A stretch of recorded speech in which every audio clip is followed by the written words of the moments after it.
All right, now to the mounting tensions in the Middle East, where Israel's Air Force struck Hezbollah military buildings and other terror targets Tuesday in southern Lebanon. This as Israel's Minister of Defense, Yoav Gallant, is in Washington, D.C. and met earlier today with U.S. counterpart Secretary Lloyd Austin, who told Gallant that he is in part, quote, extremely concerned about the rise in rocket attacks on Israel's north from Lebanese Hezbollah and the recent surge in tensions. And joining us now to talk more about the situation in the Middle East is Simone Ledeen, former U.S. Deputy Assistant Secretary of Defense for the Middle East. Simone, good to see you again. A lot to get to.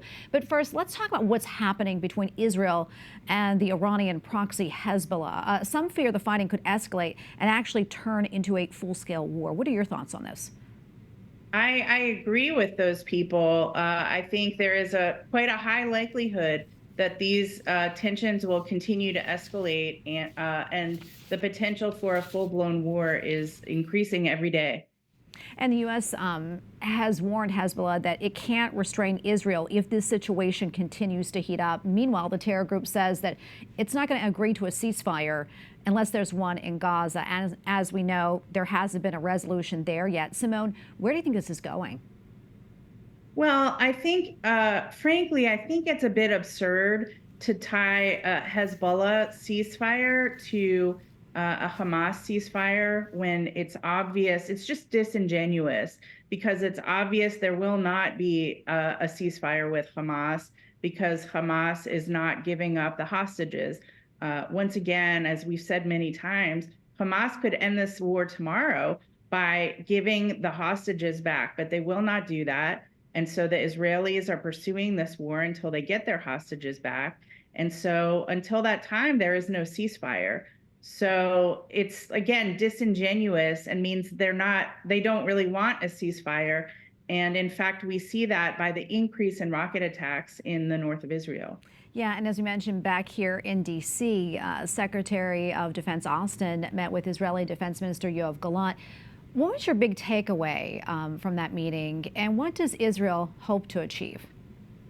Well, I thought the fact of the meeting was very important. I think it's important for Israel's enemies, who are also our enemies, by the way. It's important that they see the United States and Israel working together, talking together, and frankly, planning together. I think it's also important to note that our Secretary of Defense said that we would not be able to restrain Israel.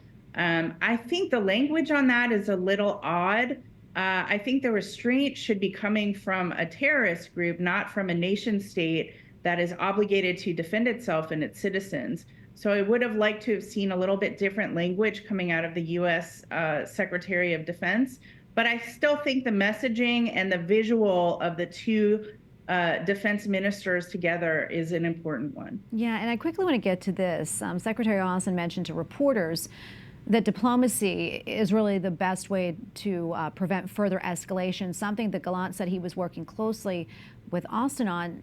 Simone, how optimistic, though, are you that there will be a diplomatic resolution to this soon?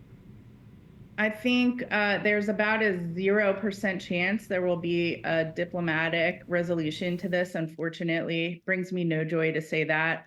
I think in the past 3 years, the Biden administration has done everything possible to present a policy of appeasement to Iran and its proxies. And I think it's played out to the situation that we see today. So it has not only not worked, it has failed spectacularly. And we see ourselves in this situation due to this misguided approach, which they're still clinging to and is just taking us closer and closer to a big, big regional war. Yeah, so concerning. Simone, so great to be with you. Thank you so much for your analysis. Always appreciate it. Thank you.